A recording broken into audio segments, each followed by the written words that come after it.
Bienvenido, mi nombre es Medrick y este es A Message from Med. La semana pasada, Med, Eric y yo aprendimos del quinto capítulo de Primero de Samuel que el deseo de Dios es que lo sirvamos fielmente. Lamentablemente a menudo fallamos y Dios permite que nos pasen ciertas cosas para hacernos volver a Él.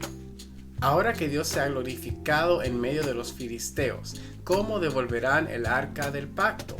¿Cómo han estado los israelitas? ¿Están sirviendo a Dios reverentemente? El arca del Señor estuvo 7 meses en tierra de los filisteos. Ellos llamaron a los sacerdotes y adivinos y les preguntaron: ¿qué nos aconsejan hacer con el arca del Señor?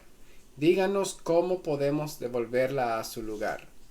Los sacerdotes dijeron: cuando regresen el arca del Dios de Israel a su lugar, no la envíen vacía, sino envíenla con una compensación por la culpa cometida. Solo así serán sanados y sabrán por qué el poder de Dios se ensañó contra ustedes. Entonces ellos preguntaron: ¿en qué consiste la compensación que debemos pagar? Y ellos respondieron: deben entregar 5 figuras de tumores de oro y 5 ratones de oro, conforme al número de los jefes filisteos, porque una misma plaga los afligió a ustedes y a sus jefes. Hagan las figuras de los tumores y de los ratones que destruyen la tierra, y así honrarán al Dios de Israel. Tal vez Él se compadezca de ustedes, de sus dioses y de su tierra. ¿Por qué son insensibles como el faraón y los egipcios? Ellos trataron con dureza a los israelitas, pero los dejaron ir, y ellos se fueron. Después de 7 meses de aflicción, los filisteos deciden que ya es hora de regresar el arca del pacto a Israel. Los filisteos llamaron a los sacerdotes y adivinos para preguntarles cómo deberían regresarle o devolver el arca a los israelitas. Los sacerdotes le dicen que deben regresar no solamente el arca, pero también, como quien dice, una ofrenda de paz, de reconciliación. Y de esa manera es que van a saber si de verdad Dios fue el que trajo la plaga a ellos. Los sacerdotes y adivinos dijeron que deberían llevar figuras de tumores de oro y figuras de ratones de oro, 5 y 5, conforme al número de los jefes filisteos. En el capítulo pasado leímos acerca de los tumores, pero aquí también mencionan ratones. Así que además de los tumores, tuvieron una plaga de ratones que destruyó la tierra. Finalmente los sacerdotes y adivinos dijeron: no sean como los egipcios, en cambio desháganse de ellos.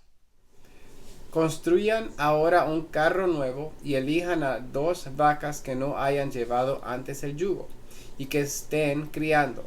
Pónganles el yugo y únzanlas al carro, y no dejen que sus becerros las sigan. Tomen el arca del Señor y pónganla sobre el carro. Pongan en una caja las joyas de oro que hicieron como compensación por la culpa cometida, y dejen que el carro se vaya. Pero fíjense qué rumbo toma el carro.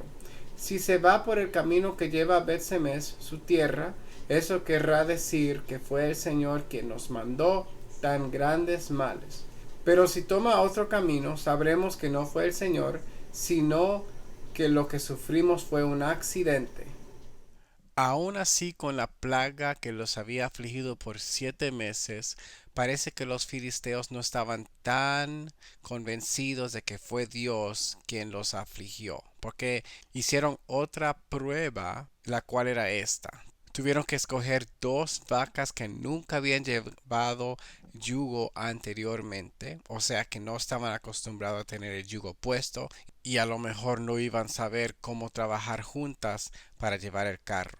Además, estas vacas eran vacas que tendrían crías. Su instinto era que ellas vayan a sus crías para amamantarlas. O sea que esta prueba iba a ser aparentemente muy difícil.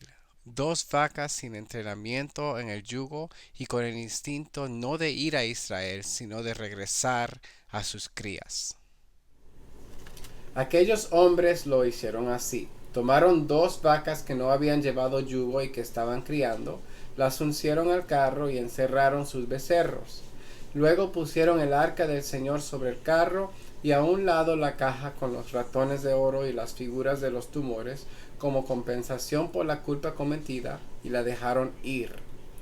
Y las vacas se dirigieron a Bet-Semes. Iban andando y bramando sin apartarse del camino, y los jefes de los filisteos las siguieron hasta el límite de Bet-Semes.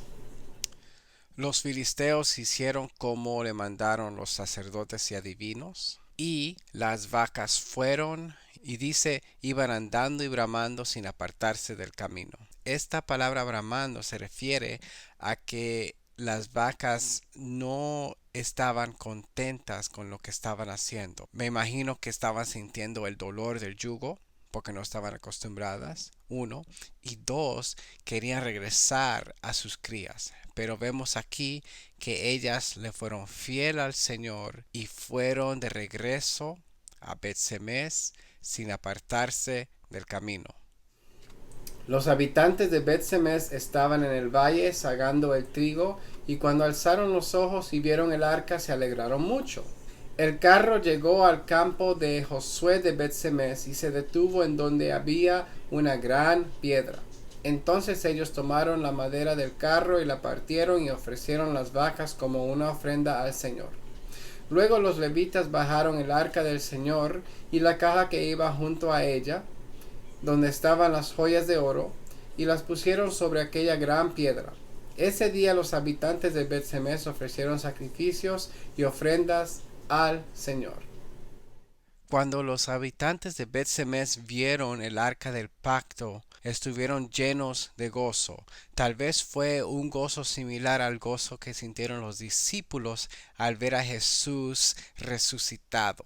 Ellos llamaron a los levitas de ese lugar, quienes bajaron el arca apropiadamente y ofrecieron sacrificios y ofrendas al Señor usando el carro y las vacas. Cuando los 5 jefes de los filisteos vieron todo esto, regresaron a Ecrón el mismo día. Las figuras de los tumores de oro que los filisteos pagaron como compensación al Señor fueron 5, una por Asdod, una por Gaza, una por Ascalón, una por Gat y una por Ecrón. Y las figuras de oro de los ratones que ofrecieron fueron también 5, conforme al número de las ciudades de los filisteos que pertenecían a los 5 jefes, tanto las ciudades fortificadas como las aldeas. La gran piedra sobre la que pusieron el arca del Señor permanece en el campo de Josué de Bet-Semes hasta el día de hoy. Cuando los jefes vieron que las vacas regresaron a su lugar correcto, también ellos regresaron a Ecrón.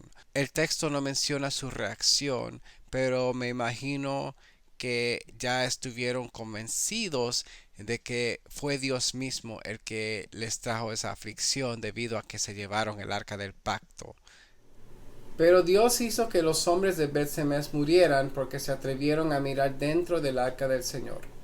De todo el pueblo murieron 50,070 hombres, y el pueblo lloró porque el Señor los había castigado con tantas muertes.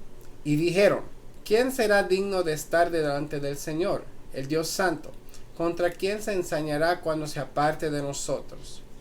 Luego enviaron mensajeros a los habitantes de Kiriat Yarim para que les dijeran, los filisteos han devuelto el arca del Señor, vengan y llévenla con ustedes. Después que el arca del pacto estuvo en Bet-Semes, hubieron unos hombres que se atrevieron a mirar al arca del Señor. Lamentablemente vemos que no hay un cambio genuino aún, por lo menos en este pueblo. Dios mató a 70 hombres que se atrevieron a mirar dentro del arca del pacto. Recordemos que el arca del pacto representa la presencia de Dios, o sea, una santidad. La santidad significa estar apartado del pecado, y por eso es que los sacerdotes solamente podían entrar al lugar donde estaba el arca una vez al año. Como estos 70 hombres no trataron al arca del pacto con reverencia, sufrieron este gran castigo. Así que los habitantes de Bet-Semes dijeron, ¿quién será digno de estar delante del Señor, el Dios Santo? ¿contra quién se ensañará cuando se aparte de nosotros? O sea que ellos ven a Dios como alguien que está a punto de castigar a alguien. No necesariamente están mirando qué fue lo que hicieron mal, sino que Dios va a castigar a todos. En vez de hacer un cambio genuino de corazón, los habitantes de Bet-Semes le dijeron a los habitantes de Kiriat Yarim que se lleven el arca del pacto hacia ellos. Después de 7 meses de plaga y mortandad, los filisteos decidieron regresar el arca del pacto a su lugar. Tal vez pudiéramos decir, ¿por qué tardaron tanto? ¿O por qué no sirvieron a Dios en lugar de su Dios falso? Son buenas preguntas, pero tomemos un momento para hacer una autorreflexión. ¿Cuántas veces hemos tenido dificultades en nuestras vidas? Tal vez eran problemas en el hogar, la escuela o el trabajo, o tal vez eran problemas financieros. Reaccionamos como los filisteos, quienes ignoraron los llamados sutiles y no tan sutiles para regresar al camino correcto. ¿Cuántas veces hemos pedido por señales que son casi imposibles y cuando aún así Dios las manda, continuamos ignorándolo? Los habitantes de Bet-Semes se llenaron de gozo al ver el arca del pacto e hicieron bien al ofrecer el carro y las vacas como sacrificio. Además, dejaron que los levitas, quienes estaban adecuadamente entrenados para cargar el arca, lo movieran. En su primera carta a los Corintios, Pablo declara la importancia del compañerismo porque todos tenemos dones diferentes. Esto no implica que solamente los líderes debemos estudiar la Biblia, pero debemos reconocer nuestras debilidades y depender de nuestra familia cristiana. Después de un tiempo, los habitantes de Bet-Semes decidieron desobedecer su ley y mirar dentro del arca del pacto. El arca era la representación de la presencia de Dios y la expectativa era que fuera tratada como tal. Cuando los hombres no trataron el arca con reverencia, Dios los mató. Dios es santo, que significa que Él está separado del pecado y nosotros los humanos nacemos en pecado. Como cristianos debemos ser como Dios y vivir apartados del pecado. Esto se puede hacer al obedecer sus mandamientos, amar a Dios sobre todas las cosas y amar a los demás como a nosotros mismos. Si decimos ser cristianos y no obedecemos sus mandamientos, corremos el riesgo de lastimarnos a nosotros mismos y a nuestros seres queridos. Como vimos anteriormente, Dios les dio a las personas la oportunidad de servirle a pesar de su nacionalidad. Antes de su gran derrota contra los filisteos, los israelitas solamente querían a Dios como una muleta de la buena suerte. Los filisteos querían a Dios como un trofeo para poner entre sus otros ídolos, y los habitantes de Bet-Semes querían servir a Dios irreverentemente. En estos casos, las personas querían la bendición de Dios sin un cambio genuino. Si no aceptamos vivir conforme a la voluntad de Dios, nuestras victorias no serán duraderas y serán eclipsadas por el juicio de Dios. Al final del capítulo, los habitantes de Bet-Semes pidieron a los habitantes de Kiriat Yarim que se lleven el arca del pacto. Cuando Dios nos confronta con nuestro pecado, lo alejaremos de nosotros como los filisteos y los habitantes de Bet-Semes. Gracias por mirar el video. Si quiere ver más contenido, puede mirar mi página aquí en YouTube y en Instagram. Dios le bendiga.